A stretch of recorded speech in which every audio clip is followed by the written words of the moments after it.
लोग कोरोना को लेकर लापरवाही बरत रहे हैं। उन्हें समझना चाहिए कि जब तक वैक्सीन नहीं आ जाती तब तक सोशल डिस्टेंसिंग जरूरी है।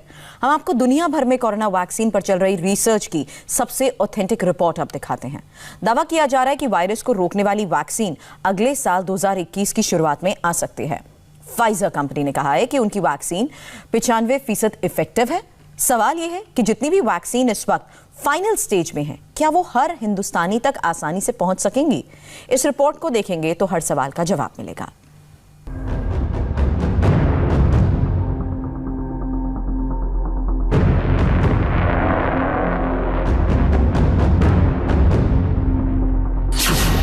दुनिया भर के वैज्ञानिकों का दावा है कि ये दुनिया की वो 4 वैक्सीन है जो कोरोना से बचा सकती है। इनमें पहली वैक्सीन है अमेरिका की कंपनी फाइजर की वैक्सीन, दूसरी है अमेरिका की ही मॉडर्ना कंपनी की वैक्सीन, और तीसरी है रूस की स्पुतनिक वैक्सीन, और चौथी भारत में तैयार की जा रही है कोवैक्सीन। अब इन वैक्सीन की सक्सेस रेट यानी वायरस पर कितनी असरदार है ये भी समझ लीजिए।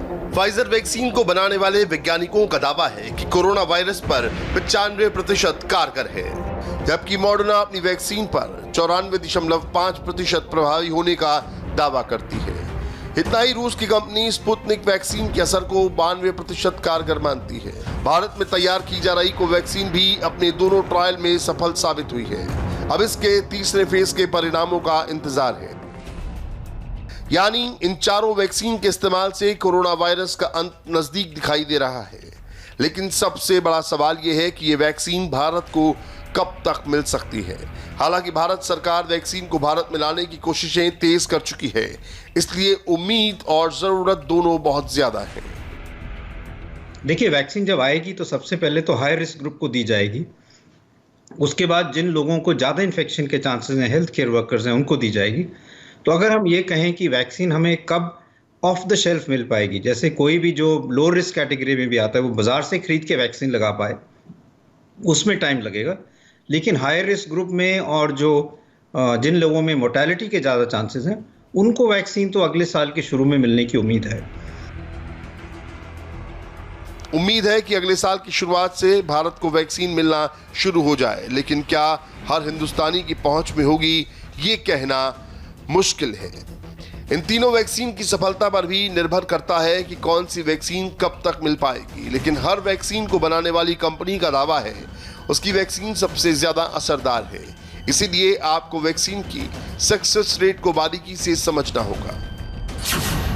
अमेरिकी कंपनी मॉडर्ना वैक्सीन एक आरएनए बेस्ड वैक्सीन है, जिसे 10 महीने की लंबी रिसर्च के बाद तैयार किया गया है। अच्छी बात यह है कि इस वैक्सीन के 3 ह्यूमन ट्रायल पूरे हो चुके हैं, जिसमें यह दावा किया गया कि ये वैक्सीन 94% से ज्यादा कारगर है। It's a really important milestone in the fight against the pandemic. Corona महामारी के खिलाफ जंग में ये बहुत अहम खबर है, क्योंकि हमारी वैक्सीन के नतीजे बता रहे हैं कि इससे कोविड-19 के गंभीर से गंभीर संक्रमण को काफी हद तक रोका जा सकता है। ये वाकई एक मील का पत्थर है। हालांकि हमें आगे अभी बहुत काम करना है। वैक्सीन के इफेक्टिव होने के बावजूद हमें और डेटा जुटाना है और इसकी स्टडी करनी होगी। इसके बाद हमें बड़े पैमाने पर वैक्सीन बनाने का काम शुरू करना होगा। And then, of course, we need to get busy manufacturing. Vaccine के सफल होने का दावा इस बात पर भी निर्भर करता है कि ये कितने दिन तक किस तापमान पर सुरक्षित रखी जा सकती है। हालांकि मॉडर्ना वैक्सीन के साथ सबसे अच्छी बात यह है कि इसे सिर्फ 8 डिग्री सेल्सियस पर 30 दिन के लिए सुरक्षित रखा जा सकता है, यानी सामान्य फ्रिज के टेम्परेचर पर भी इसे महीने भर तक रखा जा सकता है। सामान्य रूम टेम्परेचर पर यह वैक्सीन 24 घंटे तक सुरक्षित रह सकती है, जबकि दूसरी ओर फाइजर कंपनी की वैक्सीन 6 महीने तक स्टोर करने के लिए -70 डिग्री टेम्परेचर करना होगा। इसके प्रोडक्शन में तापमान को लेकर ये मुश्किल ही सबसे बड़ी मुश्किल बन रही है। हालांकि वैज्ञानिकों का दावा है कि वायरस से सुरक्षा देने में ये दोनों वैक्सीन बहुत हद तक कारगर हैं। मैं ये कहूँगा कि ये एक बहुत अच्छी न्यूज़ है, क्योंकि इसका ये मतलब है कि जो वैक्सीन बन रही हैं वो इफ़ेक्टिव वैक्सीन्स हैं। और ये सारे वैक्सीन डेवलपमेंट में एक पॉजिटिव न्यूज़ है कि जो जो लोग वैक्सीन बना रहे हैं उनको ये इन्फॉर्मेशन अब मिल रही है कि हमारी वैक्सीन कामयाब होने के चांसेस ज़्यादा हैं। और दूसरा चीज़ कि वायरस में इतना चेंज नहीं आया कि वैक्सीन असर कम करे, और जो रिसर्च हो रही है वो वैक्सीन की जो डायरेक्शन है वो ठीक चल रही है। तो उम्मीद यही है कि जो हमारे यहाँ भी वैक्सीन आएगी वो भी जो एफिकेसी उसकी अच्छी होगी और इससे पैंडेमिक कंट्रोल में हमें काफ़ी हद तक राहत मिलेगी। कोवैक्सीन जो है उसकी भी इंफॉर्मेशन अभी तक अच्छी है। उम्मीद यही है कि वो वैक्सीन भी हमें अच्छी एफिकेसी देगी। अभी तक डेटा जो आया है वो काफ़ी इंकरेजिंग है। भारत में वैक्सीन के आने को लेकर अगले साल का वक्त दिया जा रहा है। इसके लिए 2 अमेरिकी और एक ब्रिटिश कंपनी से बातचीत जारी है, जिसके तहत ऑक्सफोर्ड, फाइजर और मॉडर्ना की वैक्सीन से प्रोडक्शन लेवल पर साझेदारी हो सकती है। लेकिन भारत की अपनी वैक्सीन भी कारगर होने के कगार पर पहुंच चुकी है।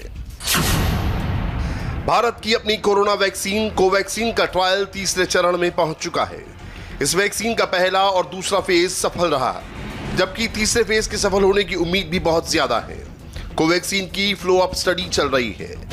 अगर सब कुछ ठीक रहा तो अगले साल फरवरी-मार्च में टीका आने की संभावना है। कुल मिलाकर वैक्सीन के इंतजार की बात की जाए तो 2021 कोरोना वायरस पर भारी पड़ सकता है, क्योंकि इन चारों वैक्सीन के आने की संभावना अगले साल में पूरी होती दिखाई दे रही है। उम्मीद है वैक्सीन आने के बाद कोरोना से मौत की बढ़ती संख्या को रोका जा सकता है, लेकिन तब तक आपको अपने स्तर पर ही वायरस से बचकर रहना होगा। इसलिए वैक्सीन आने तक वो सारी सावधानियां रखिए जिससे वायरस को रोका जा सके। कोरोना की वैक्सीन की न्यूज़ तो आपने देखी, लेकिन जब ये वैक्सीन भारत में आएगी तो उसे लगाने का क्या सिस्टम होगा, जानेंगे ब्रेक के बाद।